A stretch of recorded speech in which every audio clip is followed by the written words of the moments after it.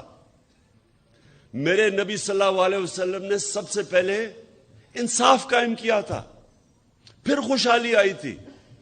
خوشحالی پہلے نہیں آئی تھی، انصاف خوشحالی لے کے آتا ہے۔ جس معاشرے میں انصاف ہے وہ خوشحال ہے۔ رول آف لا انڈیکس کے اندر میں لوگوں کو بار بار بتاتا ہوں، سوئٹزرلینڈ میں گیا ہوا ہوں، سوئٹزرلینڈ میں اپنے سارے گلگت بلتستان کا علاقہ پھرا ہوا ہوں۔ آپ یقین کریں کوئی مقابلہ نہیں ہے سوئٹزرلینڈ میں اور ہمارے گلگت بلتستان میں، خوبصورتی میں، ہر طرح۔ لیکن سوئٹزرلینڈ دنیا کا سب سے خوشحال طبقہ ہے، ملک کا سب سے زیادہ۔ کیوں؟ وہاں تو کوئی وسائل نہیں ہے، پہاڑ ہیں، ہمارے بہتر پہاڑ ہیں، خوبصورتی ہماری زیادہ خوبصورتی ہے، لیکن وہاں رول آف لا ہے، قانون کی بالادستی ہے۔ جو رول آف لا دنیا میں انڈیکس ہوتا ہے اس پہ 99.9% ہے Switzerland rule of law index پہ۔ اور وہ ملک جو وسائل میں امیر ترین ہے، نائجیریا، سارے افریقہ میں سب سے زیادہ تیل ہے نائجیریا میں، غربت کی انتہا ہے، کیونکہ 7% ہے وہاں رول آف لا۔ انصاف کے انڈیکس میں وہ 7% ہے، وہ 99% ہے، وہ خوشحال ہے۔ اور یہی میرے نبی نے جب مدینہ میں ریاست سیٹ اپ کی تھی تو اس لیے سب سے پہلا اصول انہوں نے رول آف لا کہا تھا کہ میری بیٹی بھی اگر جرم کرے گی تو سزا ہوگی، کوئی قانون کے اوپر نہیں ہے۔ اور بتایا پھر کہ تمہارے سے پہلے بڑی قومیں تباہ ہوئی، جدھر طاقتور کے لیے ایک قانون اور کمزور کے لیے دوسرا، طاقتور چوری کرے تو NRO اور کمزور چوری کرے تو جیل میں، وہ معاشرے تباہ ہو جاتے ہیں۔ تو آج میں اس رول آف لا کے اوپر سب سے پہلے میں بات کرنا چاہتا ہوں ارشد شریف کی۔ ایک ایسا آدمی جو بھی اسے جانتا تھا، 2 گھر میں شہادتیں ہوئی تھیں، محب وطن پاکستانی، شاید ہی کوئی پاکستان کی اتنی درد رکھتا تھا جتنا یہ ارشد شریف رکھتا تھا۔ حق اور سچ پہ کھڑا ہوتا تھا، کس لیے؟ ضمیر کا سودا نہیں کرتا تھا۔ ساری صحافی آج جتنے بھی ہیں سب جانتے ہیں کہ ارشد شریف کے ضمیر کی کوئی قیمت نہیں تھی، اس کو کوئی لفافہ نہیں دے سکتا تھا، سٹینڈ لینے والا تھا، حق پہ کھڑا ہو جاتا تھا۔ امر بالمعروف، اللہ کا حکم ہے کہ اچھائی کے ساتھ کھڑے ہو، بدی کے خلاف جہاد کرو۔ معاشرے کو زندہ کیا چیز رکھتی ہے؟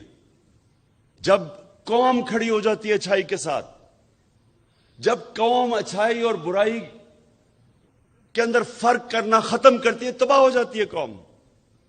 اس لیے اللہ نے قرآن میں ہمیں حکم دیا ہوا ہے، کہیں اس نے اجازت نہیں دی انسان کو نیوٹرل رہنے کی، کہیں اجازت نہیں دی۔ اور ارشد شریف وہ آدمی تھا جو سچ پہ کھڑا ہو جاتا تھا، پاکستان کے انٹرسٹ کے لیے کھڑا ہو جاتا تھا۔ میرے سے کئی دفعہ اس نے میرے اتنی تنقید کی میری، جب وہ سمجھتا تھا کہ میں غلط کر رہا ہوں۔ کسی مافیا کو نہیں بخشتا تھا۔ اپنے پروگرام میں بار بار یہ جو 2 لٹیرے خاندان جنہوں نے ملک کو 30 سال سے لوٹا ہے، ہر پروگرام میں ان کو ننگا کرتا تھا، ثبوت کے ساتھ۔ دھمکیاں ملتی تھیں، پیسے کی آفر ملتی تھی، لیکن نہ اس کو کوئی خرید سکتا تھا، نہ ڈرا سکتا تھا۔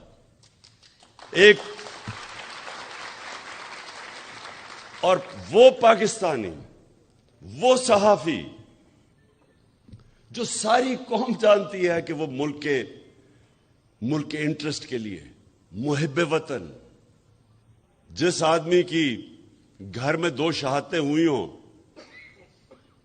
جس طرح وہ پاکستانی فوج کے ساتھ کھڑا ہوتا تھا، جا کے ان کے کئی پروگرامز کرتا تھا ان کے لیے. تو یہ آج میں آپ کو بتانا ہوں کہ ٹریجڈی دیکھیں یہ پاکستان کی، اور اس پہ اگر یہ قوم، ہماری قوم اگر نہ کھڑی ہوئی، میں آج آپ کو کہہ رہا ہوں کہ ہمارے میں اور جانوروں میں کوئی فرق نہیں رہے گا. انسانی معاشرہ اور جانوروں کا معاشرہ کیا ہے؟ جانوروں کا معاشرہ کیا ہے؟ آپ کبھی ٹی وی پہ پروگرام دیکھیں، نیشنل جیوگرافک یا اینیمل پلانٹ، اس میں دیکھتے ہیں جو افریقہ کے اندر جو سب سے طاقتور جانور ہاتھی کے بعد سمجھا جاتا ہے وہ افریقن بفلو ہے، جو افریقہ کی بھینس ہے. وہ شیر سے بہت طاقتور ہوتا ہے، ان کی تعداد ہزاروں میں ہوتی ہے. لیکن آپ دیکھیں تو شیر کیا کرتا ہے؟ 4-5 شیر، وہ اتنے ہزار ہوتے ہیں، ان کو ڈرا دیتے ہیں، شور مچا کے ان کو ڈراتے ہیں. وہ جب ڈر کے بھاگتے ہیں، وہ 4-5 ایک بھینس کو پکڑ لیتے ہیں. اگر وہ نہ ڈرے اور اگر وہ خود غرض نہ ہو تو کوئی شیر کی مجال نہیں ان کے قریب جانے کی. لیکن وہ اپنی جان بچاتے ہیں، وہ خود غرض بھی ہوتے ہیں، اپنے آپ کو بچاتے ہیں، اور بزدل بھی ہوتے ہیں. انسانی معاشرے کے اندر جب کوئی طاقتور اس طرح ہجوم انسانوں کو ڈراتا ہے تو اللہ نے اس لیے جہاد ہمارے اوپر فرض رکھی ہے. جہاد فرض ہے مسلمانوں پہ. کیوں؟ کیونکہ جہاد میں آپ ظلم سے بھاگتے نہیں ہیں، ظلم کے سامنے سر نہیں جھکاتے، ظلم کا مقابلہ کرتے ہیں. یہ حکم ہے اللہ کا. اللہ کو تو کوئی فائدہ نہیں پہنچا سکتا. ہم اپنے اوپر ظلم کم کرتے ہیں جب ظلم کے سامنے کھڑے ہوتے ہیں. ایک معاشرے کو زندہ رکھنے کے لیے ہم ظلم کا مقابلہ کرتے ہیں. ارشد شریف، اس کو جب دھمکی آئیں، نامعلوم نمبروں سے دھمکی آئیں کہ یہ نہ کہو، سچ نہ بولو، یہ جو رجیم چینج ہوئی ہے، وہ جب اس کو ایکسپوز کرنا شروع کیا، اس کے اوپر دھمکیاں آئیں، ڈرایا گیا. پھر مجھے انفارمیشن آئی کہ اس کو مارنے لگے ہیں. اس کے گھر میں گھس کے انہوں نے ڈرایا اس کو، اس کی فیملی کے سامنے. باہر گاڑیاں کھڑی ہوتی تھی، ڈراتے تھے صرف اس لیے کہ وہ سچ نہ بولے. اس کا کوئی ایجنڈا نہیں تھا. میں نے اس کو کہا کہ تم ملک سے باہر چلے جاؤ. پہلے دفعہ نہیں مانا. پھر میں نے اس کو بتایا کہ مجھے انفارمیشن ہے، جس طرح مجھے انفارمیشن اپنے اوپر تھی کہ مجھے بھی وہ 4 بند کمروں میں جنہوں نے فیصلہ کیا تھا مجھے مارنے کا، میں نے اس کو بتایا.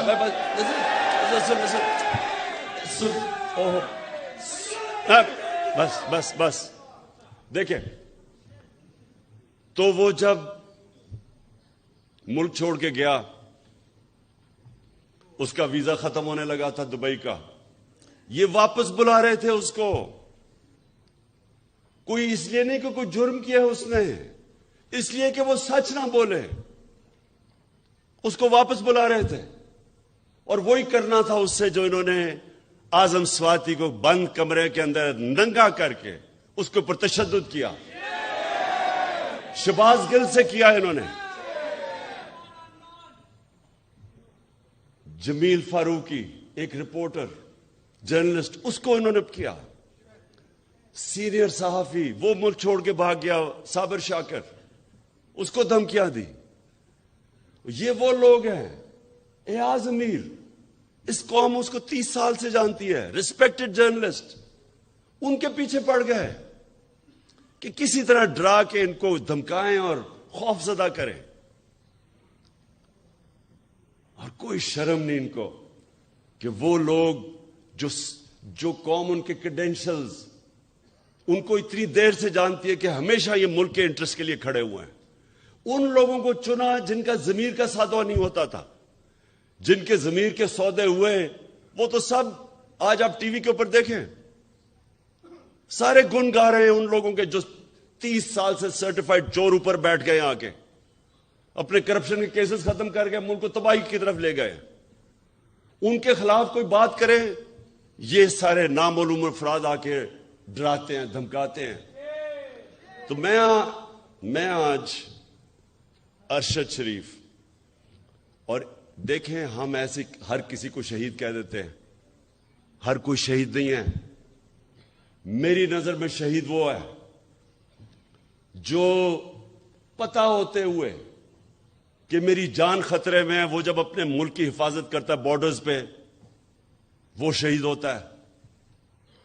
وہ سپاہی شہید ہوتا ہے, وہ فوجی شہید ہوتا ہے, وہ پولیس والا شہید ہوتا ہے. وہ پولیس والا جب اپنی جان خطرے میں ڈال کے اپنے ملک کی حفاظت کرتا ہے, یہ سب شہید ہے. لیکن جو کہ کہیں حادثے میں مر جائے اس کو بھی شہید کہہ دیتے ہیں, یا کسی کو قتل کر دے شہید کہہ دیتے ہیں. ارشد شریف شہید کیوں ہے؟ اس کو پتا تھا کہ اس کی جان خطرے میں, اس کو پتا تھا, اس کو بار بار وارننگز آ رہی تھی, میں نے اس کو بتایا. اس کے باوجود ایک دفعہ یہ پیچھے نہیں ہٹا, رائے حق سے پیچھے نہیں ہٹا, ڈرا نہیں. اور آخر میں یہ جو اس کو ٹارگٹ کلنگ کی گئی ہے, یہ جو مرضی لوگ کہیں, مجھے پتا ہے کہ یہ ٹارگٹ کلنگ کی گئی ہے اس کی. اس کو جو مارا انہوں نے, اس کو شہید کیا. سارے صحافیوں جتنے بھی پاکستان کے صحافی ہیں, یہ آج آپ سب کے لیے ہے کہ آج آپ چاہے ارشد شریف کے سے متفق ہو یا نہ ہو, یا آپ دوسرے کیمپ میں بیٹھے ہو اور ان چوروں کی حمایت کر رہے ہوں, یا آپ کے اوپر لفافے چلے ہوئے ہوں, ضمیر کے بیچے ہوئے ہوں آپ نے, پھر بھی میں آپ سب کو کہتا ہوں کہ یہ ہے پاکستان کا وہ صحافی جو شاید ہی میں نے اتنا دلیر, ایماندار اور محب وطن صحافی دیکھا ہو جو بالکل اپنے موقف سے پیچھے نہیں ہٹا, جان اپنی خطرے میں ڈال کے وہ کھڑا رہا رائے حق کے اوپر. اور آج ساری میری قوم کو اس کو سلام کرنا چاہیے. میں انشاءاللہ جو اپنی مارچ کرنے والا ہوں, میں آج میرا جو عزم ہے وہ کبھی بھی اتنا تکڑا نہیں تھا جتنا آج ہے, کیونکہ میں آج فیصلہ کر بیٹھا ہوں کہ ملک اب دو رائے پہ کھڑا ہے. ایک طرف یہ وہ سارے چور 30 سال سے 26 سال سے میں جن کے خلاف کرپشن کی جہاد لڑا ہوں وہ سب اکٹھے ہیں. ان کے ساتھ میڈیا ہاؤسز جو ان کے ساتھ پیسے بنا رہے ہیں وہ اکٹھے ہیں. ان کے ساتھ نامعلوم افراد وہ ان کے ساتھ ملے ہوئے ہیں. ان کے ساتھ بیرونی سازشیں جو چاہتی ہیں کہ پاکستان ایک کمزور مقروض ملک رہے تاکہ وہ غلام بن سکے, وہ ان کے ساتھ ہے. اور ساری قوم جو آج اس سے تنگ ہے, میں آج ساری قوم کو کہتا ہوں کہ آج میرے ساتھ آپ نے کھڑا نہ ہو, نہ آج آپ میرے ساتھ نکلے. جب میں نکلوں گا تو عمران خان کو تو کوئی فرق نہیں پڑنے لگا کیونکہ اللہ نے تو اس کو سب کچھ دے چکا ہے. لیکن آپ کا مستقبل بھیڑ بکریوں والا ہونے والا ہے, جانوروں والا ہونے والا ہے. دو معاشرے, انسانی اور جانوروں کا معاشرہ. جانوروں کا معاشرہ ظلم کا مقابلہ نہیں کرتا, بھیڑ بکریاں نہیں ظالم کے سامنے کھڑی ہوتی.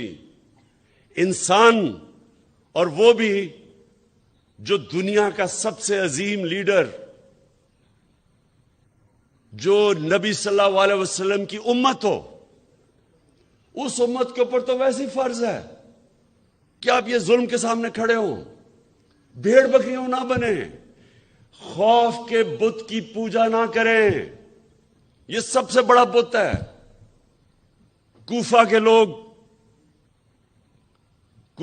لوگوں کو پتا تھا کہ حضرت امام حسین رائے حق پہ کھڑے ہیں, لیکن یزید کے ظلم کے خوف سے انہوں نے مسلمان کی تاریخ کا سب سے بڑا ظلم ہونے دیا کیونکہ وہ ڈر گئے تھے.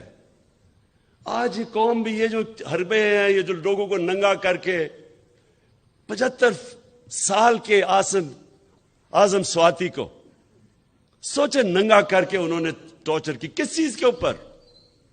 کہ تنقید کر دی کسی کی.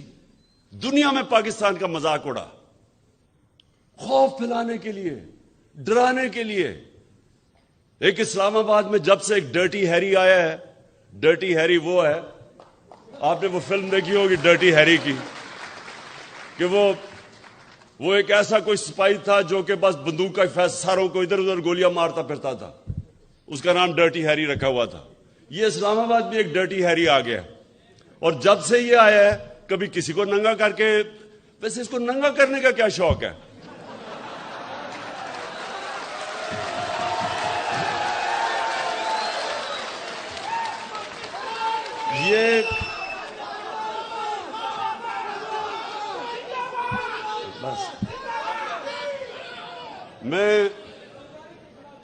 یہ وہ لوگ میرے پاکستان کی وکلا برادری، یہ جو مرحلے پہ ہمارا ملک کھڑا ہے، یہ آپ سب کے لیے چیلنج ہے. اللہ قرآن میں کہتا ہے کہ میں تمہارے ایمان کو بار بار مشکلوں سے آزماؤں گا، بار بار آزماؤں گا. وہ کیوں کہتا ہے؟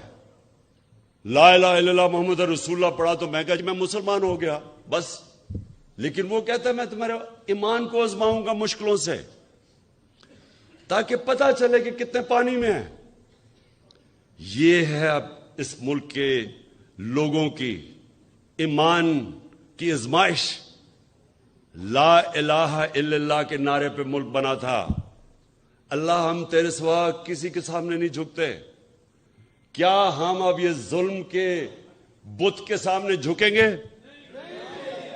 کہ یہ جو انہوں نے ارشد شریف سے کیا ڈرانے کے لیے باقیوں کو، وہ جس طرح شیر نہیں وہ حملہ کرتے ہیں، ڈراتے ہیں لوگوں کو، یہ بھینسوں کو، افریقن بفلو کو، وہ سب بھاگ جاتی ہے، پھر پکڑ لیتا ہے ایک کو.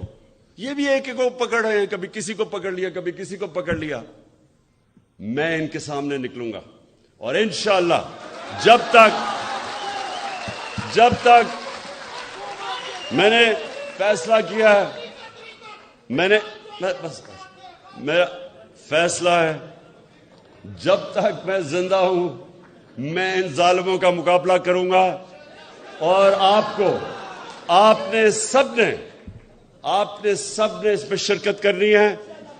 کیونکہ یاد رکھیں اللہ نے نیوٹرل رہنے کی کسی کو اجازت نہیں دی. یا ایک طرف ہو یا دوسری طرف ہو، یا ان ڈاکوؤں کے ساتھ ہو اور یا راہ حق پہ چلو، ان کے سامنے کھڑے ہو. تو آپ کے اوپر خاص ذمہ داری ہے. آپ ہے پاکستان کی وہ کمیونٹی جو جانتی ہیں انصاف کیا ہے، رول آف لا کیا ہے. آپ وہ لوگ ہیں جن کے اوپر عام آدمی سے زیادہ ذمہ داری ہے. اور اس لیے آپ نے اب میرے ساتھ چلنا ہے. اور اس ملک میں جو میں 26 سال پہلے نکلا تھا، انصاف کی تحریک انصاف، اس ملک پہ انصاف قائم کرنے کے لیے آپ سب نے میرے ساتھ کھڑے ہونا ہے. شکریہ.